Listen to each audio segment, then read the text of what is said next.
ہیں اور اپنے پیر پہ نہیں کھڑا ہوتی، اپنی آزاد فیصلے کر سکتے. لیکن میرا ایک اور، جب ہماری باری آئی گورنمنٹ میں تو ہم نے یہ فیصلہ کیا کہ ہم نے اب ایک انڈیپینڈنٹ فارن پالیسی کی طرف جانا ہے اور ہر وہ چیز کرنی ہے جس سے پاکستان میں ویلتھ کریشن ہو. اس کا مطلب ایکسپورٹس بڑھانی ہے.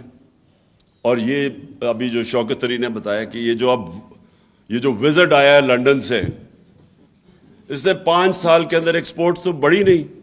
تو یہ اس کی کیا قابلیت تھی کہ اگر ملک کے اندر آپ نے اپنی آمدنی نہیں بڑھائی. دیکھیں فائنانس منسٹر کا کیا کام ہوتا ہے؟ اس کا یہی ہوتا ہے نا، بتانے کے لیے اپنی آمدنی بڑھائے اور خرچے پورے کرے. سمپل ٹرمز میں بتائے نا، یہ کوئی باقی آپ اکنامک ٹرم اور جاگن استعمال کریں گے، لیکن بیسکلی جو آپ سب جانتی ہیں، جنہوں نے خواتین بیٹھی ہیں، جنہوں نے گھر کے خرچے پورے کرنے ہیں، ان کو بتاتے ہیں کہ یہ ہماری آمدنی ہے، یہ خرچے ہیں. اب آپ نے بیلنس کرنا ہے. تو بیلنس کرنے کے لیے جو آپ کی، جب تک آپ ایکسپورٹس نہیں بڑھائیں گے تو پیسہ کدھر سے آنا ہے؟ اور یہ کون مین، یہ جو آدمی ہے، یہ کون مین ہے، کیونکہ یہ تو بہت بڑا فراڈ ہے. اس فراڈ نے، آپ یہ سوچیں کہ 5 سال اگر ہماری ایکسپورٹس ہی نہیں بڑھی تو اس کا کمال کیا ہے کہ جو اس کو اب لے کے آ رہے ہیں.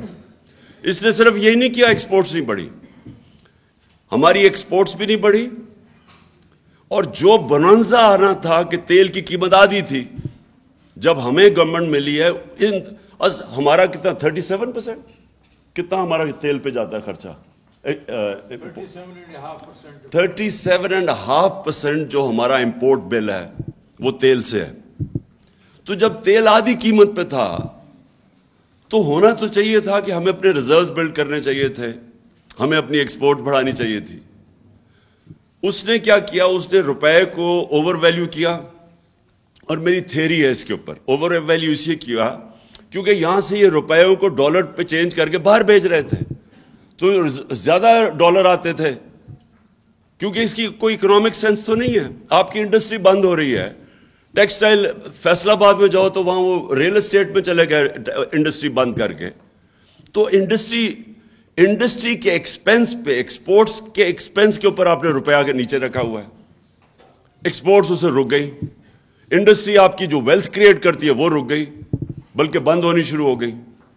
تو کیا وجہ ہوگی پیچھے؟ میں سمجھتا ہوں کہ یہ ہے ہی کرپٹ مافیا. ان کی کوشش ہی یہ ہے کہ میکسیمم یہاں سے پیسہ چوری کر کے باہر لے جاؤ. کوئی دنیا میں مثال نہیں ہے کہ سارا ٹبر باہر بیٹھ گیا، جا کے پاکستان میں گورنمنٹ کر کے لوٹنے کے لیے آتے پھر باہر چلے جاتے.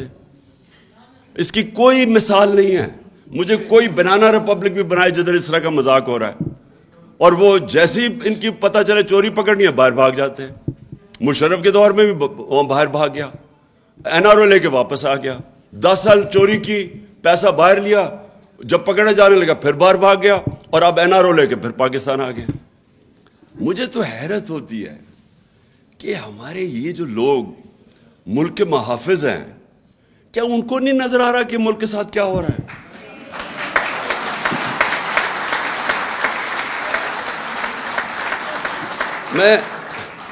ہم نہیں چاہتے، میں اننیسری تنقید کسی کی نہیں کرنا چاہتا اپنے اداروں کو، لیکن مجھے یہ سمجھ نہیں آتی کہ کیا اس کے لیے کوئی جینیس تو نہیں ہے؟ کیا سب کو نہیں نظر آ رہا کہ ملک کے ساتھ کیا ہو رہا ہے؟